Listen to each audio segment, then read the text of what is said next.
Woodruff, I see that you're looking to rent our fantastic 3-bedroom, 2.5 home here. I'm here today. Yes, I love your rental that you saw. This is my very first time renting a home, so I'm begging you really to look at my application and give me an idea, Miss Woodchuck, on what I need to do. I appreciate it. Can I ask you a couple of questions before we get started? Okay, fantastic. Okay, great. The owners would like to have a couple of things known way up front in advance, so if we can talk about a little bit about your credit. How's your credit? My credit? Not so good. It's seen better days. I do have a lot of debt. But hey, I love your home, so I gotta be in it, right? So I gotta be in it. Ooh. Ouch. Okay. Okay, great. All right. I'm gonna have to work on that. How about some assets? I mean, do you have some money to put down on this gorgeous home? Money? Well, what I was thinking about, because my taxes are coming back, what I can do is just get some money on my taxes, and then I'll have definitely enough for my deposit. Isn't that enough? Or I can pretty much just borrow it. So that's all I need really to get into place, right? No? Okay. Huh. Interesting. Okay. Well, how about anything else as far as anything on the home that you want to move into? Are you looking to move in now, or do you have any other things that you'd like to tell me about? No? Okay.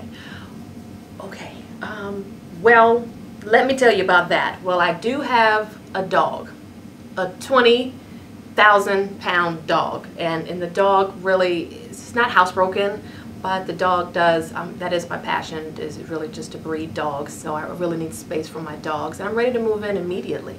So is this home, you think I'll be able to get approved for the rental application today? No, I don't know if this is going to work out, ma'am. Ms. Woodruff will certainly get back to you, but I don't know if this is going to work out. Yeah, no. It's Lorie Woodruff, and welcome to Lorie TV, the place to be in order to get all the extraordinary business and life tips that you deserve. And guess what, guys? It is Q&A Wednesday, best day of the week. So thank you very much for tuning in.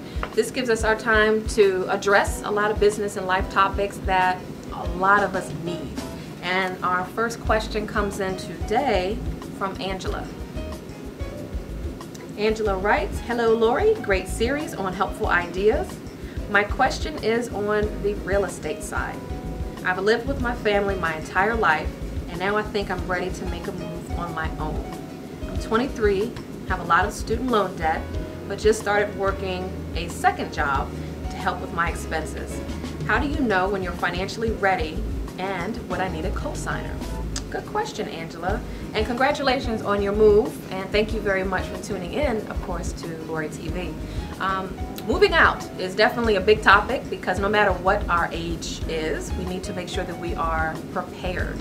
And just because your friends and family may be doing it, or you see the lifestyle on TV, you certainly want to make sure that you are totally prepared so that you can make sure that you're moving in the right direction, the right way, so you don't have to end up coming back home. So the first step is, Angela, is know your credit. I work in real estate, of course, and I also work with a financial education company, and that is key, that is paramount to making sure that you know what your credit is prior to moving into any home, of course. Knowing your credit, know your credit score, and also making sure you know what kind of things might be asked upon as far as the rental application is concerned. There's not too much that's going to be a big trigger, but you definitely want to know what's on your credit before someone else has to tell you. I would always advise checking your credit, Angela, at least twice a year so that you know. There are a lot of things on the rampage right now as far as security, fraud, so you want to make sure nothing is on your credit prior to you submitting the great applications out there that you want. So nothing stands in your way of getting the zip code that you want as well.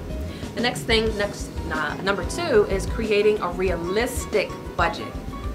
We have to live within our means, and I did a segment on that last week on living within your means, so you certainly want to make sure after you write your budget, after you've written that out and you know from gas to food to tithing to clothing, everything. After everything is spent, what realistically do you have left to spend on a home?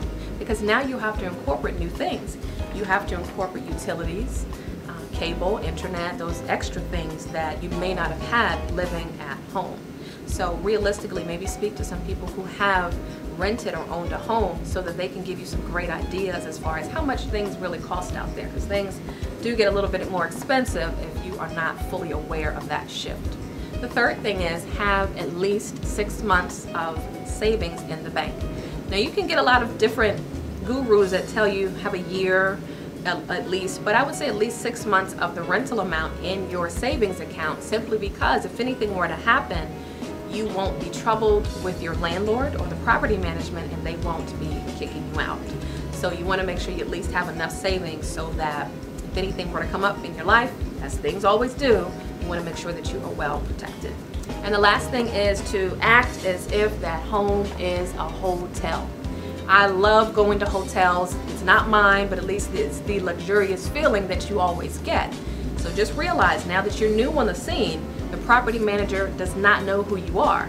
So you need to make sure that you're setting the record and your reputation looks great, because now you put a security deposit down, you've had your credit run, and now the landlord is basically trusting you in their home. So you want to make sure the way that home was presented to you is the same way that you leave it, okay? That's why I say leave it like a hotel, because that way you can get in to your different touches to it, but at the same time make it as sexy as you left it, okay?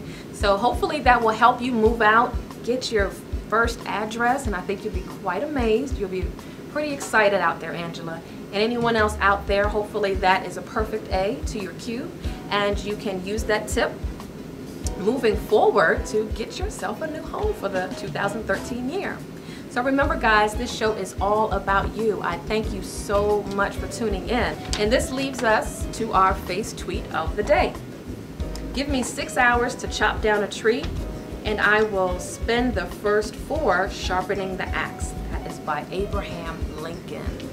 So thank you guys so much for tuning in. I welcome you to come on over to Lorie TV to drop any of your comments and questions about the show. Thank you so much for tuning in and all of your support so far over the last couple of weeks. And I welcome you, if you wanted to find out how to be a featured guest on the show, come on over and find out how. So thank you so much. Remember, this show, guys, is all about you. Tune in to find out all the extraordinary business and life topics that you need, that we all love. So thank you so much for tuning in, and I'll see you guys next time on Lorie TV.